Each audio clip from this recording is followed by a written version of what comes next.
Hello everyone, welcome back to the Studio 76 live show. Yes, welcome back. Now the two of us probably don't look familiar to you, so let's introduce ourselves. My name is Maddie. I have dressed as Robert Pattinson and Guy Fieri for Halloween. And I'm Harrison. I'm a World War II enthusiast.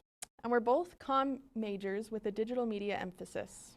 Yeah, we are, but I'm excited to be a part of the studio this semester. Are you excited? Yeah, I'm excited.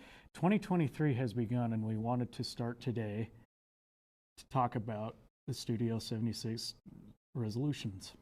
This year, Studio 76 is going to be focusing on new and improved content. We're planning to post weekly on our Twitter, Instagram, YouTube, and TikTok. Also, we'll forget that a student work-life balance even exists. What does that even mean? Speaking of some cool content, our own technical director, Aiden, has created a segment highlighting a local cosplayer. Roll it.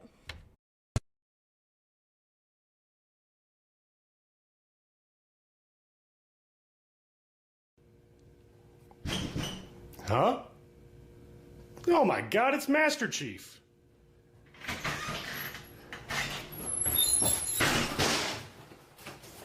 Honey, I'm home.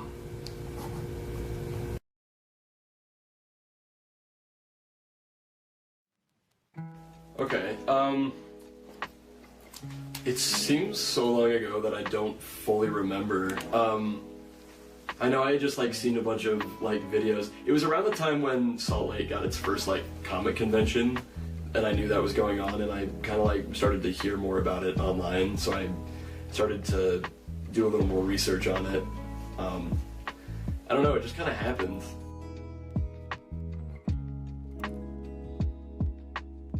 So right now I'm wearing Leon Kennedy from the Resident Evil 4 remake, which hasn't come out yet. This is actually the first cosplay I've done before the release of what it's in. But I've done, my first one was Batman from Arkham Origins, which was not good, but it was my first real cosplay. I've done Anakin Skywalker. I've done other versions of Leon Kennedy. I've done characters from Call of Duty Zombies, Edward Richtofen, and Master Chief.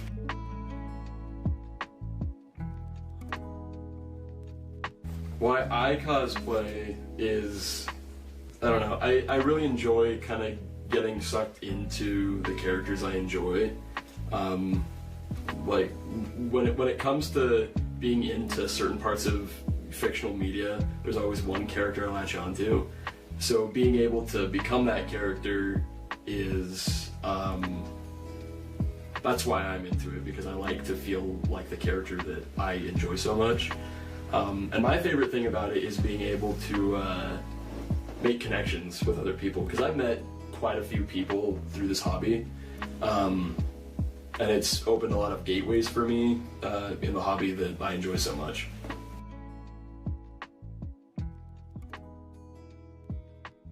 So I've made a few friends in the prop making industry, and they've kind of given me tips on certain materials to use and how to do things in a budget-friendly way.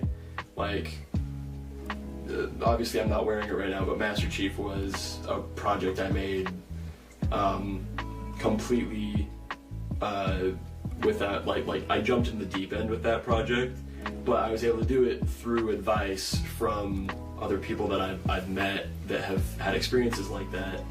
And sewing and leather work is stuff I haven't, I'm not too experienced with, but I've had some tips from friends on how to do stuff like that. The collar on this is sewn by me, and I've never done that before.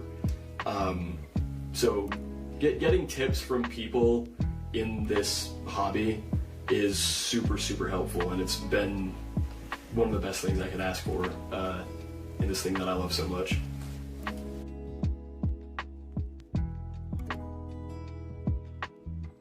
My favorite cosplay, this jacket. It's super cool. This is a vintage World War II bomber jacket, and I got this off of eBay for the cosplay, because when they they do the Resident Evil games. They photo scan real clothings, and this jacket is the actual type they used in the game. And it's just so cool. It's just so cool to have. I love it.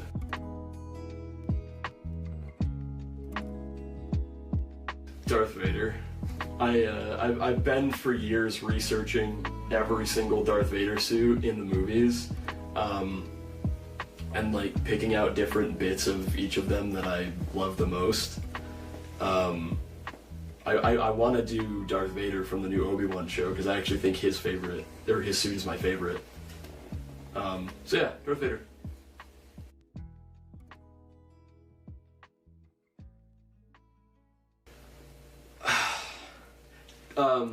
Don't compare yourself to other cosplayers, because when I started out, I didn't have much advice from other people on, you know, when you start doing something, you want to immediately compare yourself to how other people do it, because you see, you know, they're doing the thing you like, and you see them doing it in a great fashion. But this is just kind of a hobby where we dress up as fantasy characters and go out into public with them. So I wouldn't compare yourself to other people who do this, and go at your own pace and work however hard you want on a cosplay. Yeah.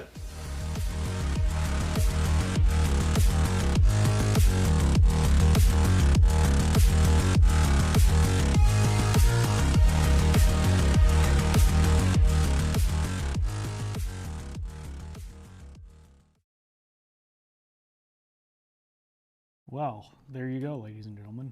Cosplay for you. That was a super cool segment. I like those. Both of those cosplays are really interesting. A lot of detail. I was thinking the same thing. Cosplay is always something I always thought was interesting myself. I've always wanted to get into it. Yeah, it's super cool. I feel like you can do a whole lot with it because you can kind of dress up as any character you want, and you can find a lot of community in that. Because I think a lot of people get the idea that cosplay is only for like your comic, what's you know what I'm looking for? Yeah, like Comic animes cons and all books, that kind yeah. of stuff, video games, movies. But I mean, I think it's just kind of a way that you get to explore yourself and get to dress up. I mean, I just think I think it's neat that people do that. I follow a lot of YouTubers and gamers and people on social media that are cosplay artists. Yeah, I feel like it's a good way to also just meet a lot of people that like similar things as you. So I think that's super cool. It definitely seems like quite the hobby to get invested in. I feel like it would get pretty big pretty fast, but I think it's really cool. Yeah, and I think it's become definitely a lot more popular just within the last few years, probably maybe 5 or 10 years or so. So I do have to say that was a lot of fun. Yeah, I was thinking the same thing. You know what I'm actually thinking of right now? What's that? Food. Our studio manager, Emmy, did a segment where she baked some cinnamon rolls. Enjoy.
Man, now I'm hungry for some cinnamon rolls. Those look good. Oh, me too. I always like a good cinnamon roll. Me too. I love baking. I know what I'm going to do when I get home now. I know, gosh. I just got done baking a rum cake a couple days ago. Oh, really? Yeah, was that? It's delicious. It's my aunt's recipe. We bake it in a old bundt pan and mix it up and pour the rum on top afterwards and stuff. That's what makes it even better. That sounds so good. I love baking, and it's the perfect time of year for baking when it's cold outside. Sure, like you the know, cinnamon rolls. I think baking, not only baking, but cooking. I think experimenting with different culinary experiments is a lot of fun. I I've agree. always enjoyed, but baking in particular is it is a fun thing to do. Me too. Yeah, I agree. Have you ever made cinnamon rolls? I've actually never made cinnamon rolls. I've only made the ones that come out of the tube that you buy at the grocery store, but I've always wanted to try to make my own. I'm very intrigued now after watching the segment here. Yeah. Well, now you've got a good tutorial. Now to I've go got a good off of. idea Yeah. of what to do for making cinnamon rolls. Nice and easy. So, I mean, I look up recipes for baking all the time. And I love that, like, with the internet, you can find Yeah. tutorials, and you can find so many recipes. You can go on YouTube Shorts, TikTok, yeah. YouTube Shorts, TikTok, Instagram, you name it. I mean, you can find all sorts of different recipes, how-to videos, tutorials. Even just take baking out of the equation, it could be a tutorial on anything, a life hack, and that's why I just think it's so cool. Yeah, I agree. So baking, cooking, home improvements, you name it. There's room for all sorts of stuff like that. Learn so many new things on there. I know, But- and it just is. And baking this time of year, like I said, it's perfect for the cold weather. But hey, Harrison, are you cold? In Russia, we are never cold. Well, this actress certainly is. Our equipment manager, Sarah, made a short film called Winter Coat. Roll it.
Must have been really cold during the making of that production. Yeah, that looked like an impressive act for that actress to be walking out there in the snow. If I don't say so myself, I mean, wow. I don't think I could do that myself, to be honest, but that was really good. That was really impressive. I would have to say, solid 9 out of 10, if not 10 out of 10. That was great. Also, not gonna lie, the hair in the drain part, that was bizarre, but it was so cool. It was very well done. How that worked out, you know. Then pulling the deer hide out of it was like, what? Yeah. A deer hide. They did a really good job of that, like the transition from the hair to the deer hide, and you're like, whoa, hold on a second. It just got real. Uh-huh. Like, wow. It's like, speaking of deer hides, it's kind of like that video because I myself am a hunter. Yeah? I don't like to hunt big game like deer and stuff, but I still think it's pretty cool. I mean, how they did that. Thanks for watching, everyone. Subscribe to the Studio 76 YouTube channel and watch some of our other videos. You can also find us on Twitter, Instagram, and TikTok at WSU Studio 76. We're looking forward to a really awesome semester. We have some major projects like limited digital series and a short film around the corner. We'll also be posting some of our past short films to YouTube very soon. Stay tuned. Our next live show will be on February 13th. We'll see you there. Bye, Wildcats. Bye, Wildcats.